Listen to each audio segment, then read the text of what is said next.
The race for the Champions League is really hotting up. It is a fascinating race at the moment, and it is very, very tight. Major jeopardy for every single team involved. I think it's fair to say that Arsenal or Man City are going to win the league, and whoever doesn't is going to finish second. But who is going to finish third, fourth and fifth in order to make it into the Champions League? Helping me explore it is the wonderful Matisse. Thank you, sir. I'm very much looking forward to this. Mate, it's exciting, isn't it? Yeah, I mean, it's not quite a title race, but we are familiar with this. This is like bread and butter for us we've done a lot lately. These races, these top 5 races. Yeah, do you know what's changed everything? Manchester United. Yeah. Manchester United have sort of ruined it because it felt like we kind of knew who was going to make it. In no particular order, we knew that we were going to get there, and it didn't matter whether we finished second, third, fourth or fifth, we were going to make it. Yeah. The resurgence of Manchester United is a problem. Aston Villa have put a slight spoke in the wheels as well. Yeah. So it's going to be very interesting to see how it all pans out. Are you feeling confident that we're going to get there? I've always been confident in us getting it because I think we've got enough quality to do it. And I've always been... Man United playing 40 games, a record low for any team. There's League 2 teams playing in the Papa John's Trophy that get more games. Mate, just for context, right? 40 games. It's unbelievable. It's ridiculous. Do you know how many we played last season? How many? 67. Yeah, wow. We played 67 football matches last season. Manchester United this season are playing 40. Yeah.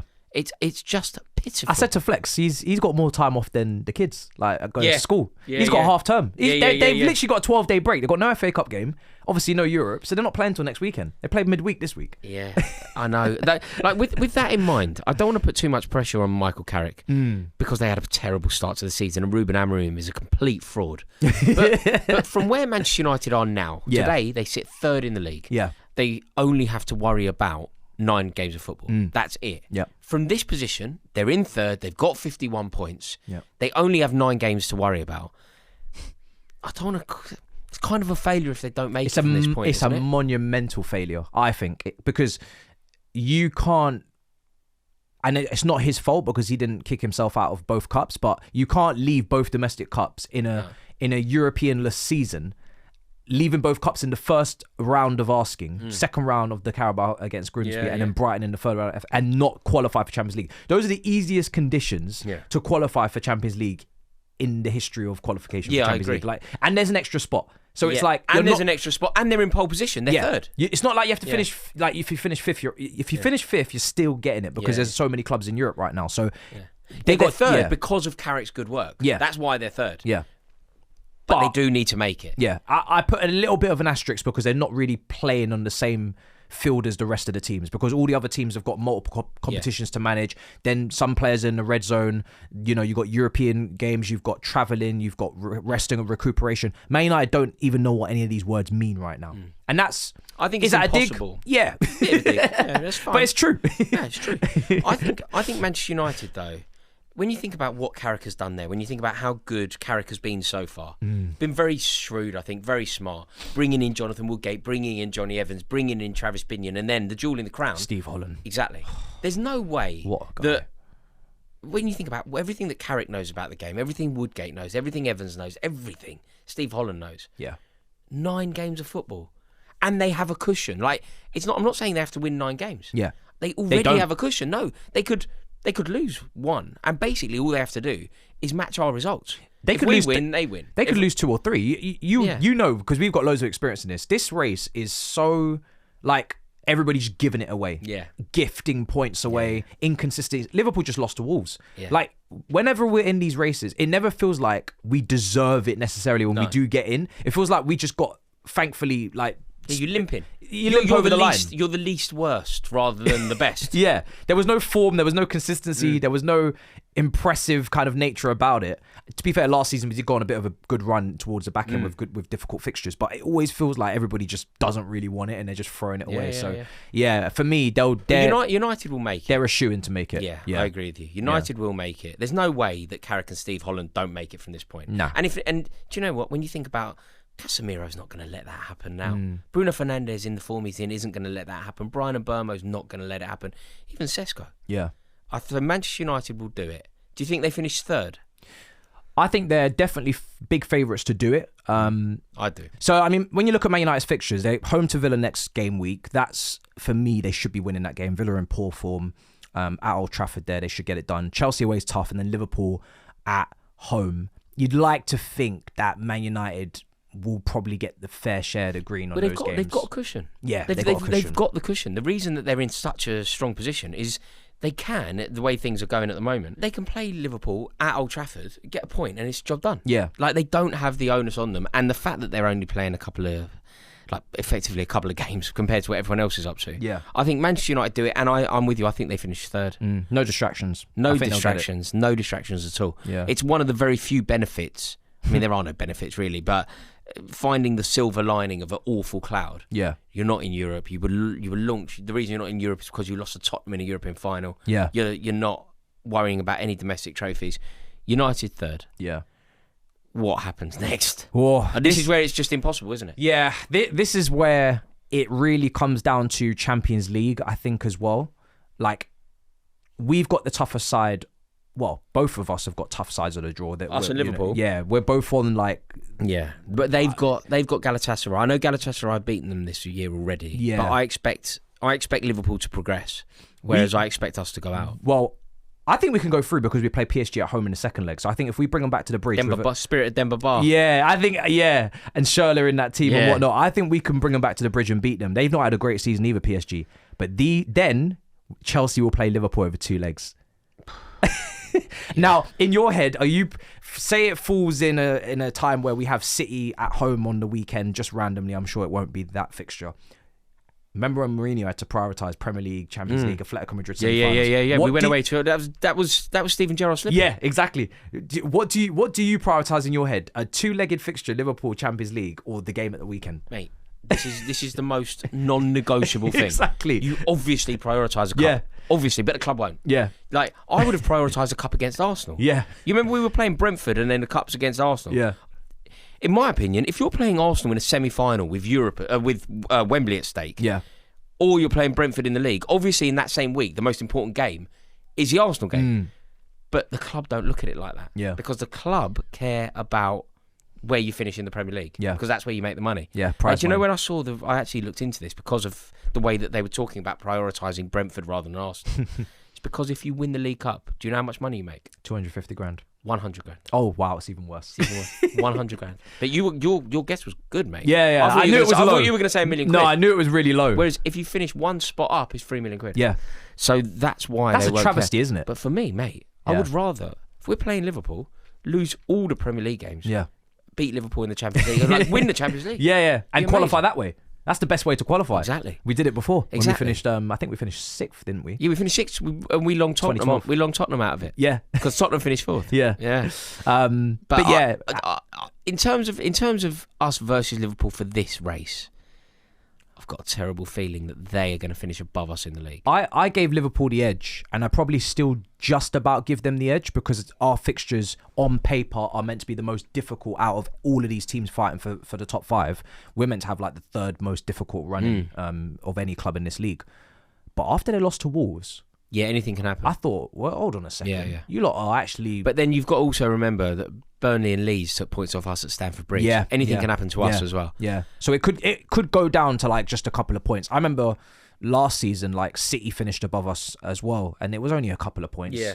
And they just had they had a run themselves. So Do you not just think, though, to try and work out who's going to finish higher between Chelsea and Liverpool now, it's very tight in the league at the moment between us. As things stand, they sit in 6th, we sit in 5th. yeah, On the same amount of points. it will keep ebbing and flowing. Yeah, but do you not think that what's going to be the difference here is Virgil van Dijk, Yeah. Alisson, Salah, not necessarily... Maybe not Salah, But just because of his nous, his Yeah. know-how. Like, do you see it as They're beyond veterans. Mohamed Salah to just score a goal to take them into 4th and guarantee it? Like, I feel like they're going to do that. They've got that, they've got those intangibles that we lack. They've got experience. It's not serving them great Like, this season. when we but play at Anfield in the Premier League, if we have to win, or they have to win to make it into the Champions League.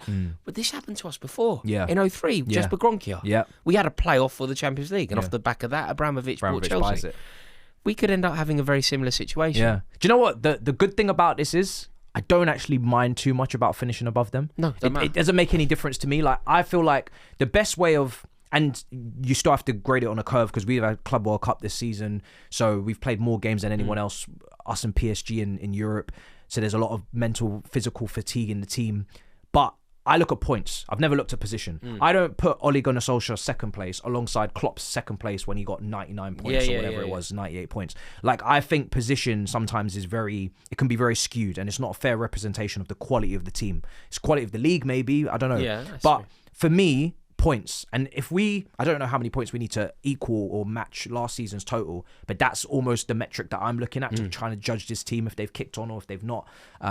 And yeah, if they can even equal last season's tally alongside Champions League football and a Club World Cup, you can kind of start to justify that, okay, marginally, incrementally, we may have actually improved because João Pedro's banged in 20 goals for the season. I see what you mean. Yeah. In terms of Liverpool, I think Liverpool will make it. I think they'll finish above us, but that doesn't mean that we both don't make it, which is kind of fine. Yeah. How worried are you about Aston Villa as things stand?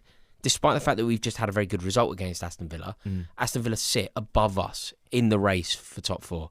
But for some reason, in my head, they seem the most vulnerable. They are. I've earmarked them as the team that will be most vulnerable since early January, even when we were at times 12 points behind them, because we were just going through such poor form over the winter period. I looked at Aston Villa and I thought, Emery loves the Europa League.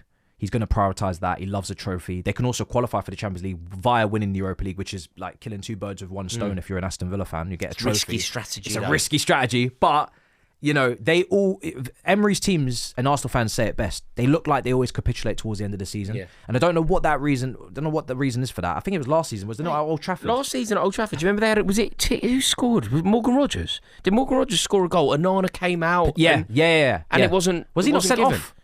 It was the goal wasn't given. I think it was Morgan Rogers. It was Onana that made a blunder. Yeah, I remember it. And they didn't make it because of the ridiculous. The goal was ruled out for no reason, and they didn't make it. They bottled it that day. And everything that Arsenal fans say, you're right to bring them up. Yeah. Everything that Arsenal fans say about Emery, which I disagree with, really, does come true. Yeah, they seem to capitulate towards the business end of the season. Do you think they're going to make it? No, I don't think they will. I think they'll finish sixth, and the top five will be the traditional, original. So do you four. think we finish fourth or fifth? Yeah, I think I'd put us in fifth. I think that's where we'll finish because our fixtures are more difficult than Liverpool's, and also we got, just because we got PSG as well. That's going to be a really difficult fixture over two legs over Galatasaray. But I think Aston Villa will capitulate. I really do, and that's kind of making me sleep at night, knowing that I can focus my full attention to FA Cup and Champions League, because that's what I really care about, is lifting trophies, knockout competition, Villa, the drama. I love it.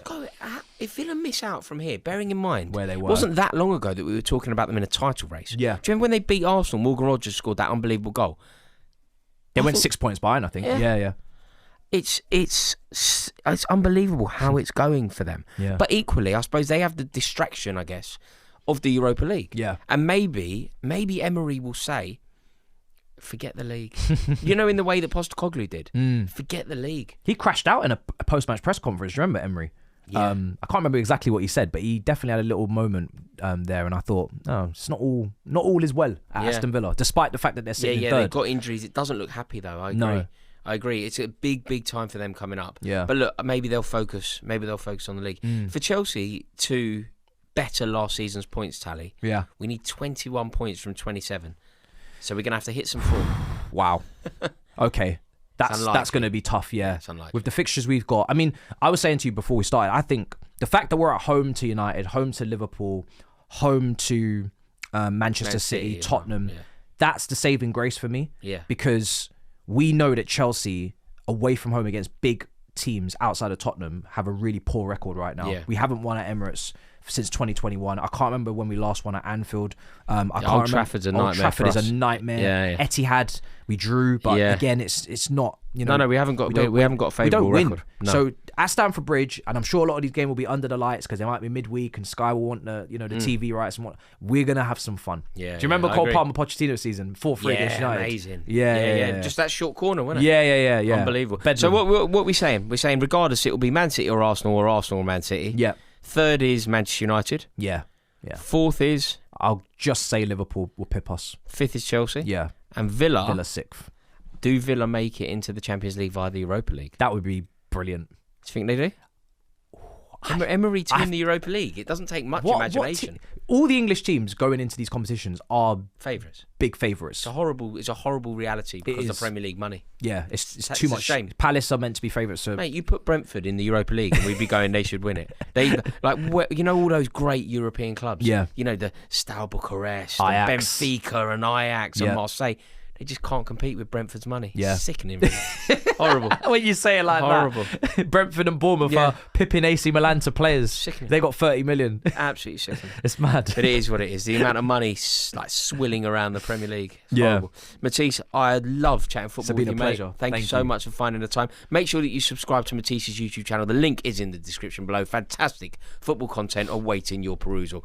Thank you as well for watching this video. Let us know your thoughts. Who do you think make it into the top 5? Who qualifies for the Champions League? Let us know the order that you think it ends up in the comment section below. And we'll see you in a bit. Ta-da!